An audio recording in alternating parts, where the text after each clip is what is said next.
Before posing my question, I would like to thank the organizers for making such a brilliant and stupendous effort.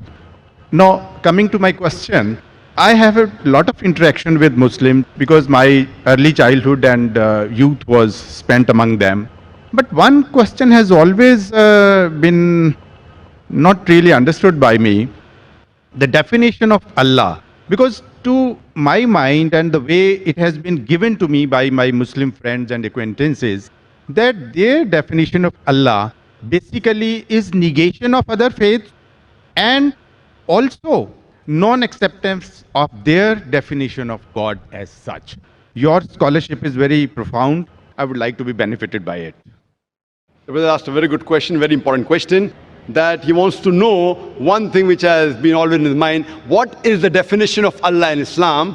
And the definition also includes many things which is negation, and it contradicts the definition of the other faiths. In fact, in Islam, the definition of Allah says what Allah is and also says what Allah is not. Besides knowing what God is, it is also important to know what God is not. So that if someone falsely claims that so-and-so is God, you can easily come to know this is a false claim. As far as the reply to what is the definition of Allah, the best reply that any Muslim can give you is from the Quran, from Surah Ikhlas, chapter number 112, verse number 1 to 4, which says, Kul huwallahu ahad. Say He is Allah one and only. Allahu samad. Allah, the absolute and eternal. Lam yalid wa lam yulad. He begets not, nor is he begotten. Walam yakul lahu kufuwan ahad. There is nothing like him. This is a four-line definition of Allah subhanahu wa ta'ala, of Almighty God, given in the glorious Quran. This is the touchstone of theology. It is the litmus test to identify any person says so-and-so candidate is God. If that candidate fits in this four-line definition, we Muslims have got no objection in accepting that candidate to be God. The first is, Qul huwallahu ahad. Say it's Allah one and only. Allahu samad. Allah, the absolute and eternal. Lam yalid wa lam yulad. He begets not, nor is he begotten. Walam yakul lahu kufuwan ahad. There is nothing like him. For example, I'll give you an example. There are some human beings who say that Bhagwan Rajneesh is God.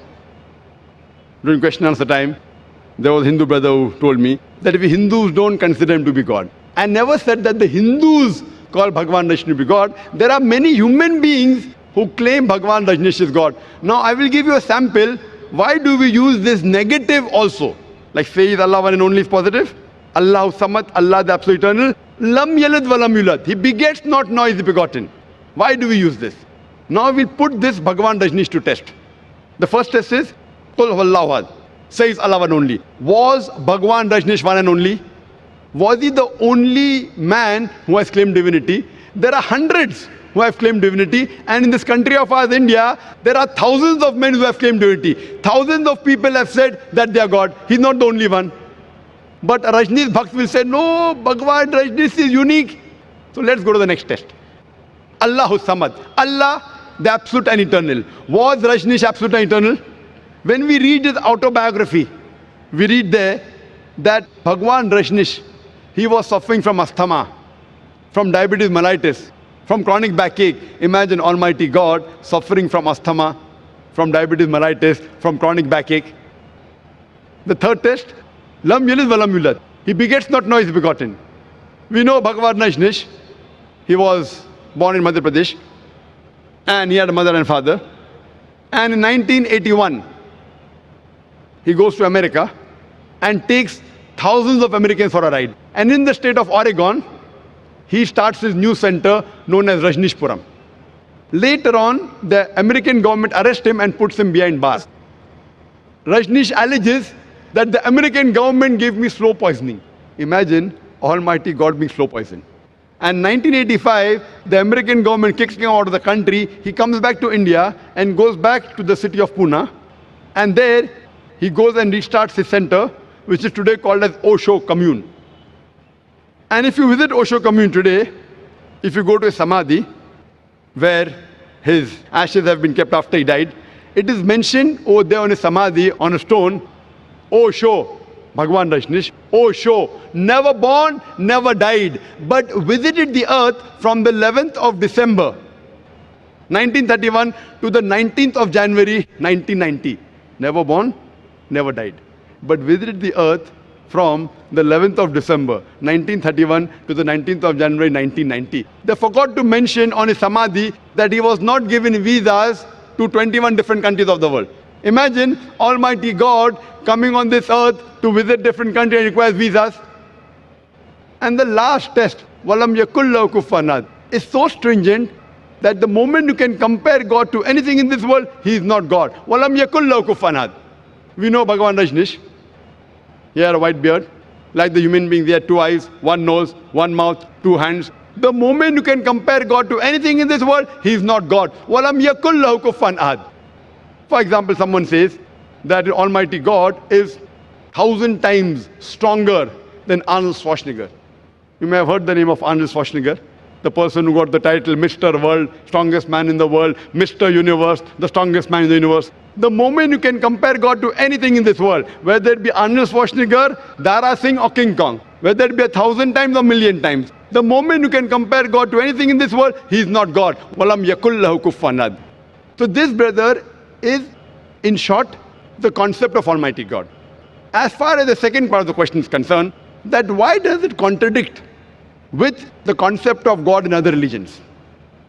In fact, it's a misconception that the concept of Allah subhanahu wa ta'ala in the Quran, it contradicts with the other religions. It contradicts against the practices of the other religion, I agree with you, but does not contradict against the other religious scriptures. Because unfortunately, the followers of most of the religions, whether it be Christianity, Hinduism, etc., they do not read their own scriptures.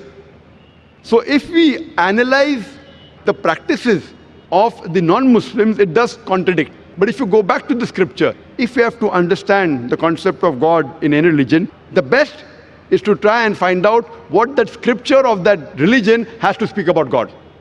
Don't try and find out the concept of God by observing what the followers of the religions do. For example, if you want to know the concept of God in Sikhism, the best place you can go is Guru Granth Sahib, Adi Granth. If you read the first volume, first chapter, first verse of Guru Granth Sahib, it is known as Japuji. What does it say? Correct?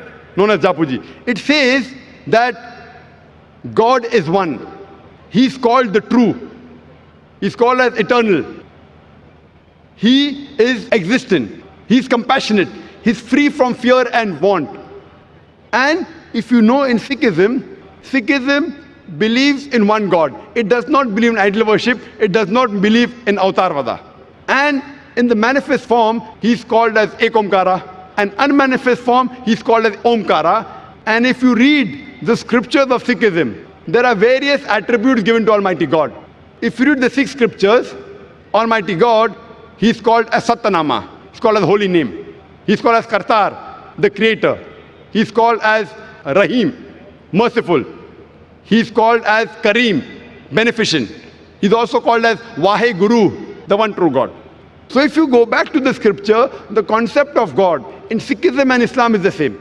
Similarly, if you go to Hinduism, in Hinduism also, if you go back to the Hindu scriptures, it's clearly mentioned in the Upanishad, Chandogya Upanishad, chapter number 6, section number 2, verse number 1, Ekam Evidityam, God is only one without a second. It's mentioned in the Svetasastra Upanishad, chapter number 6, verse number 9, Nachasya Kasij, Janita Nachadipa. Of that God, there are no parents. He has got no superior. He has got no Lord. It's mentioned in Svetasastra Upanishad, chapter number 4, verse number 19, as well as Yajurved, chapter number 32, verse number 3, Na trasya pratima asti. Of that God, there is no pratima. Pratima in Sanskrit means, it means an image, a photograph, a painting, a picture, a portrait, an idol, a statue, a sculpture. So it says, Na tasya pratima asti. Of that God, there is no image, there is no painting, there is no portrait, there is no photograph, no sculpture, no idol, no statue. But unfortunately, yet you find that Hindus are doing idol worship.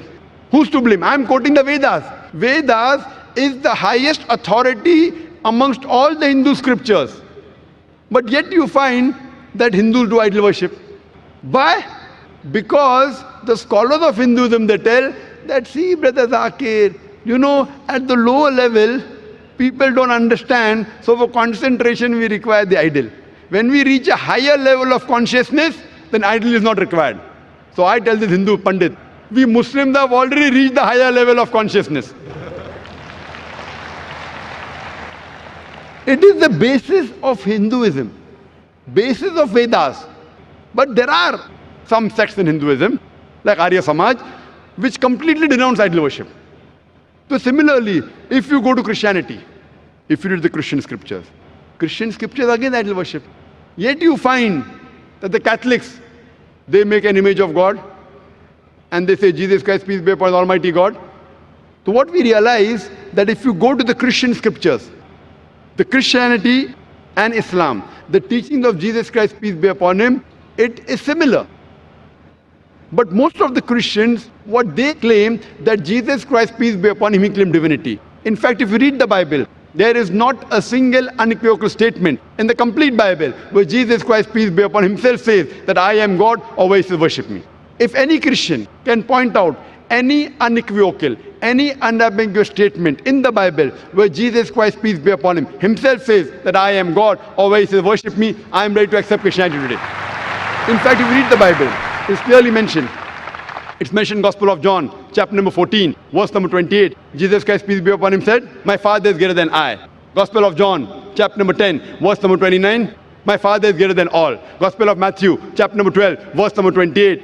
I cast out devils with the Spirit of God. Gospel of Luke, chapter number 11, verse number 20. I with the finger of God cast out devils. Gospel of John, chapter number 5, verse number 30. I can of my own self do nothing. As I hear, I judge, and my judgment is just. For I seek not my will, but the will of my Father. Anyone who says I seek not my will, the will of Almighty God, is a Muslim. So Jesus Christ, peace be upon him, he was a Muslim. He never claimed divinity. And it's clearly mentioned in the book of Acts, chapter number 2, verse number 22. Ye men of Israel, listen to this. Jesus of Nazareth, a man approved of God amongst you by wonders and miracles and signs which God did by him, and you were witness to it. A man approved of God amongst you by wonders and miracles and signs which God did by him, and you were witness to it. So if you read the Bible, even in Judaism and Christianity, they believe in one God who has got no images. It's clearly mentioned in the book of Deuteronomy, chapter number 5, verse number 7 to 9. It says that thou shalt have no other God besides me. Thou shalt not make unto thee any graven image of anything, of any likeness in the heaven above, in the earth beneath, in the water beneath the earth. Thou shalt not bow down to them, nor serve them. For I, thy God, thy Lord, is a jealous God. For more details, you can listen to the talk of my son. Tomorrow my son at 3:45 is going to be a detailed talk. This was just highlights on the same topic, concept of God in major world religions.